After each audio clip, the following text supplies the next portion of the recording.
ನೋಡಿ, ತನ್ನ ಮಗನನ್ನ ಬರ್ಬರವಾಗಿ ಕೊಲೆ ಮಾಡಿದ್ದು, ಭೀಕರವಾಗಿ ಕೊಲೆ ಮಾಡಿದ್ದು, ಅದನ್ನ ಯಾರೂ ಕೂಡ ಸಹಿಸೋದಕ್ಕೆ ಸಾಧ್ಯ ಇಲ್ಲ. ಈ ಡೆವಿಲ್ ಗ್ಯಾಂಗ್ ಎಷ್ಟು ಕ್ರೂರವಾಗಿ ಕೊಲೆ ಮಾಡಿದ್ರು ಅಂತ ಹೇಳಿದ್ರೆ, ಕರೆಂಟ್ ಶಾಕ್ ಕೊಟ್ಟಿದ್ರು, ಆತನ ಎದೆ ಮೇಲೆ ಒದ್ದಿದ್ರು, ಪೊಕ್ಕೆಲುಬು ಮುರಿದಿದ್ರು, ಮರ್ಮಾಂಗಕ್ಕೆ ಹೊಡೆದಿದ್ರು. ಇದೆಲ್ಲವನ್ನ ಯಾರೂ ಮರಿಲಿಕ್ಕೆ ಸಾಧ್ಯ ಇಲ್ಲ. ಆದರೆ ರೇಣುಕಾಸ್ವಾಮಿ ಅವರ ತಂದೆ ದರ್ಶನ್ ಮಾಡಿರುವಂಥ ಈ ಪಾಪ ಕೃತ್ಯದ ಕುರಿತಾಗಿ ಮಾತಾಡಿದ್ದಾರೆ ಇವತ್ತು. ಅವರಿಗೆ ಸ್ವಲ್ಪ ದರ್ಶನ್ ಬಗ್ಗೆ ಈಗ ಒಂದು ರೀತಿಯಲ್ಲಿ ಅಯ್ಯೋ ಅನಿಸ್ತಿದೆಯೇನೋ, ದರ್ಶನ್ ಅನುಭವಿಸ್ತಿರುವಂಥ ಸ್ಥಿತಿಗತಿ ಎಲ್ಲ ನೋಡಿ. ದರ್ಶನ್ ಸುಮಾರು 30 ದಿನದಿಂದ ಪರಪ್ಪನ ಅಗ್ರಹಾರ ಜೈಲಿನಲ್ಲಿ ಮುದ್ದೆ ಮುರಿತಾ ಇದ್ದಾರೆ. ದರ್ಶನ್ ತಮ್ಮ ಮನೆಗೆ ಬರ್ತಾರೆ ಅನ್ನೋದ್ರ ಕುರಿತಾಗಿ ಎಲ್ಲ ಮಾತಾಡಿದ್ದಾರೆ ರೇಣುಕಾಸ್ವಾಮಿ ಅವರ ತಂದೆ. ಏನು ಹೇಳಿದ್ದಾರೆ ಹಾಗಾದರೆ, ದರ್ಶನ್ ಕುರಿತಾಗಿ ಅವ್ರ ಮನಸ್ಸಿನಲ್ಲಿ ಏನಿದೆ ಈ ಹೊತ್ತಿನವರೆಗೂ ಕೂಡ, ಈ ಕುರಿತಾಗಿ ಒಂದು ವಿಶೇಷ ವರದಿ ಇದೆ, ನೋಡೋಣ ಬನ್ನಿ.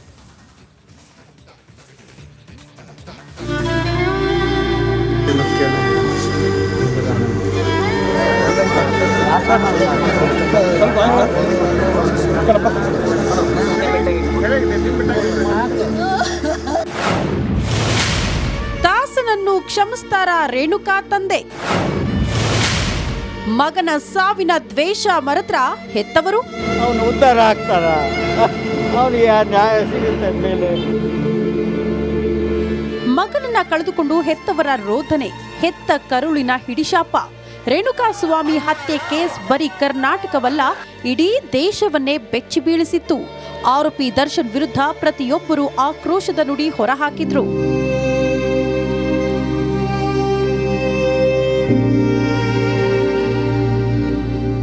ಘಟನೆ ನಡೆದು 1.5 ತಿಂಗಳಲ್ಲೇ ಈ ಘನಘೋರ ಕೃತ್ಯದ ದ್ವೇಷವನ್ನ ಹೆತ್ತವರು ಮರುತ್ರ ಅನ್ನೋ ಮಾತು ಎದುರಾಗಿದೆ.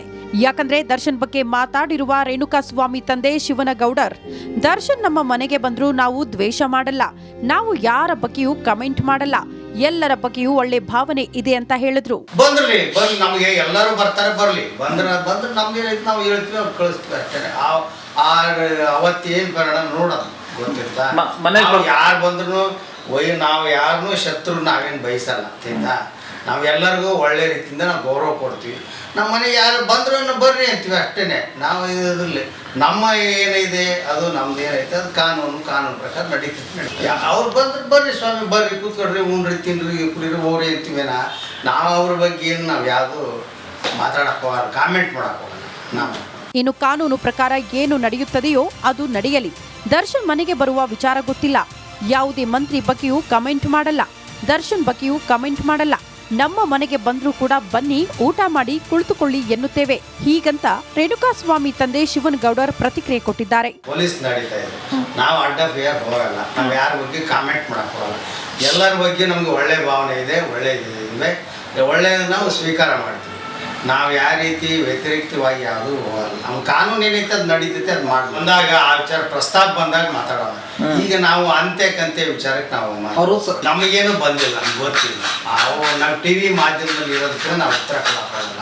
ನಾವು ಯಾರಿಗೂ ನಮಗೇನು ಇಷ್ಟ ಇಲ್ಲ, ನಾವು ಕಾಮೆಂಟ್ ಮಾಡಾಕ್ತಾ ಇಲ್ಲ. ನಾವು ಮಿನಿಸ್ಟ್ರ್ ಬಗ್ಗೆ ಕಾಮೆಂಟ್ ಮಾಡಾಕ್ತಾ ಇರಲಿಲ್ಲ, ಇವರೇ ದರ್ಶನ್ ಬಗ್ಗೆ ಕಾಮೆಂಟ್ ಮಾಡಾಕ್ತಾ ಇರಲಿಲ್ಲ. ನಮ್ಮ ಪೊಲೀಸ್ ಏನು ನಡೀತೈತೆ, ಕೋರ್ಟ್ ಏನು ನಡೀತೈತೆ ಅದ್ರ ಬಗ್ಗೆ ಅಷ್ಟೇ ನಮ್ಮ ಚಿಂತೆ ಇವೆನಾ. ಯಾರು ಏನು ಮಾತಾಡಿದ್ರು ಏನಿದ್ರು ಅದ್ರ ಬಗ್ಗೆ ನಾವು ತಲೆ ಕೆಡಿಸ್ಕೊಳಕ್ ಹೋಗಲ್ಲ, ಅದ್ರ ಬಗ್ಗೆ ನಾವೇನು ಕಾಮೆಂಟ್ ಮಾಡಲ್ಲ. ಒಟ್ನಲ್ಲಿ ರೇಣುಕಾಸ್ವಾಮಿ ಕೊಲೆ ಕೇಸ್ ಭಾರಿ ಚರ್ಚೆಗೆ ಗ್ರಾಸವಾಗಿತ್ತು. ಇಡೀ ಸಮಾಜ ದರ್ಶನ್ನ ದ್ವೇಷ ಮಾಡ್ತಾ ಇದೆ. ಈ ನಡುವೆ ರೇಣುಕಾಸ್ವಾಮಿ ತಂದೆಯೇ ಈ ರೀತಿಯ ಹೇಳಿಕೆ ನೀಡಿದ್ದು, ಇಷ್ಟು ಬೇಗ ದರ್ಶನ್ನ ಕ್ಷಮಿಸಿಬಿಟ್ರ ಅನ್ನೋ ಪ್ರಶ್ನೆ ಎದುರಾಗಿದೆ. Bureau report, republic Kannada.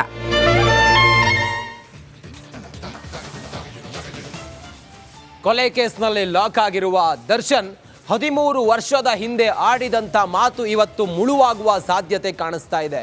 ಹಾಗಾದರೆ ಈ ದರ್ಶನ್ 13 ವರ್ಷದ ಮಾತೆ ಆಡಿರುವಂಥ ಆ ಮಾತು ಏನು ಹಾಗಾದರೆ? ಈ ಕುರಿತಾಗಿ ಒಂದು ವಿಶೇಷ ವರದಿ ಇದೆ, ನೋಡೋಣ ಬನ್ನಿ.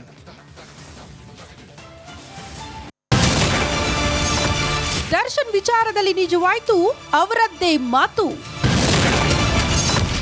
ಮತ್ತೆ ಬರ್ತೀನಿ ಎಂದಿದ್ದೆ, ದರ್ಶನ್ಗೆ ಮುಳುವಾಯ್ತಾ? ರಿಪಬ್ಲಿಕ್ ಕನ್ನಡದಲ್ಲಿ ನಿವೃತ್ತ ಜೈಲಧಿಕಾರಿಗಳ ಎಕ್ಸ್ಕ್ಲೂಸಿವ್. ರೇಣುಕಾಸ್ವಾಮಿ ಕೊಲೆ ಕೇಸ್ನಲ್ಲಿ ದರ್ಶನ್ ಪರಪ್ಪನ ಅಗ್ರಹಾರದಲ್ಲಿ ಕಂಬಿ ಎಣಿಸ್ತಿದ್ದಾರೆ. ದಾಸ ಜೈಲು ಸೇರಿದ್ದು ಇದೇ ಮೊದಲೇನಲ್ಲ. ಈ ಹಿಂದೆ ಅಂದ್ರೆ 2011ರಲ್ಲಿ ಸೆರೆಮನೆ ಸೇರಿದ್ರು. ಆದ್ರೆ ಬಿಡುಗಡೆ ಸಮಯದಲ್ಲಿ ದರ್ಶನ್ ಹೇಳಿದ್ದ ಆ ಮಾತೆ ಇಂದು ಮತ್ತೆ ಜೈಲು ಸೇರಲು ಕಾರಣವಾಗಿದೆಯಂತೆ.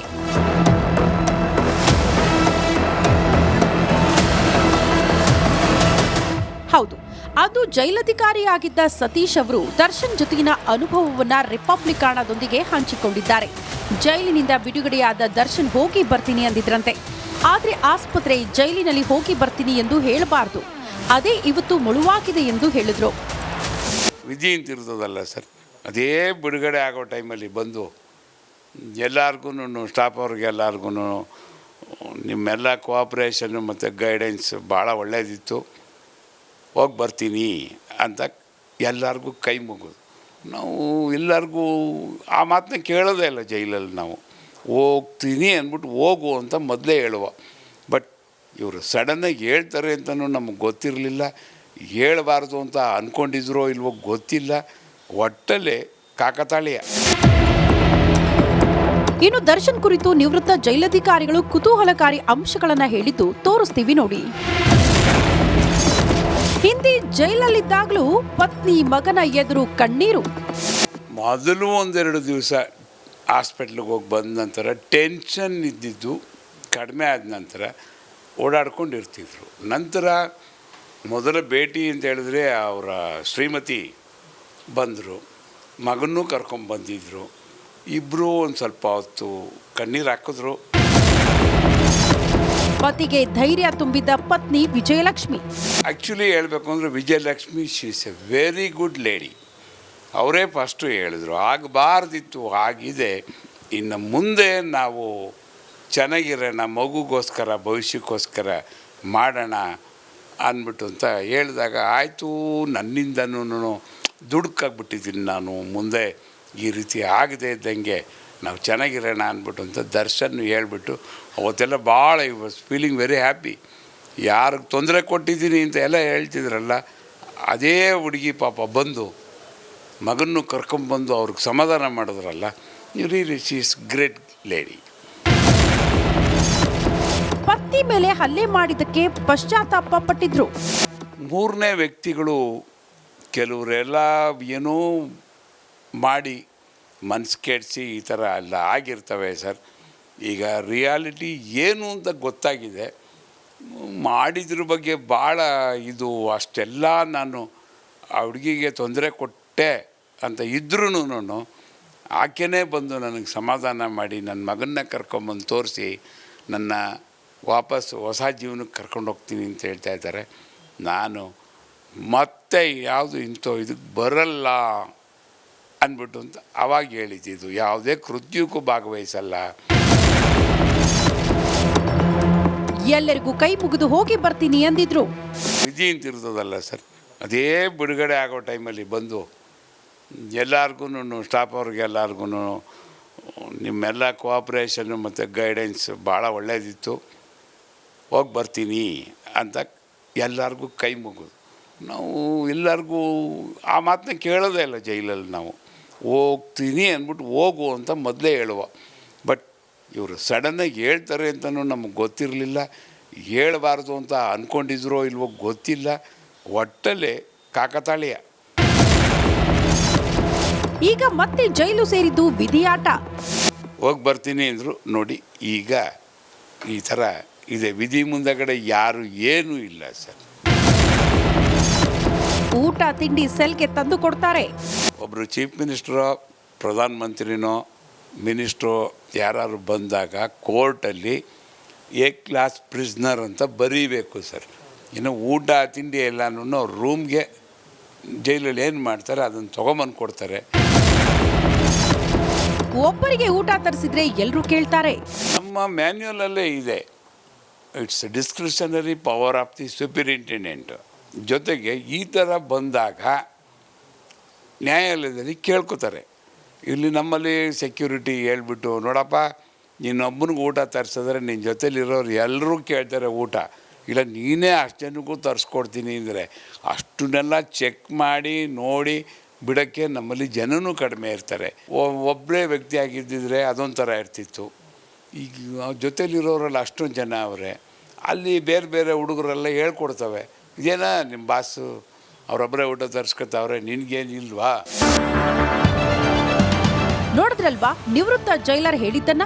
ಈ ಹಿಂದೆ ಜೈಲು ಪಾಲಾದ ದರ್ಶನ್ ಪಶ್ಚಾತ್ತಾಪ ಪಟ್ರು, ಮತ್ತೆ ಅಂಥದ್ದೇ ಕೃತ್ಯದಲ್ಲಿ ಭಾಗಿಯಾಗಿ ಮತ್ತೆ ಪರಪ್ಪನ ಅಗ್ರಹಾರ ಸೇರಿರೋದು ನಿಜಕ್ಕೂ ದುರಂತ. Bureau report, republic Kannada.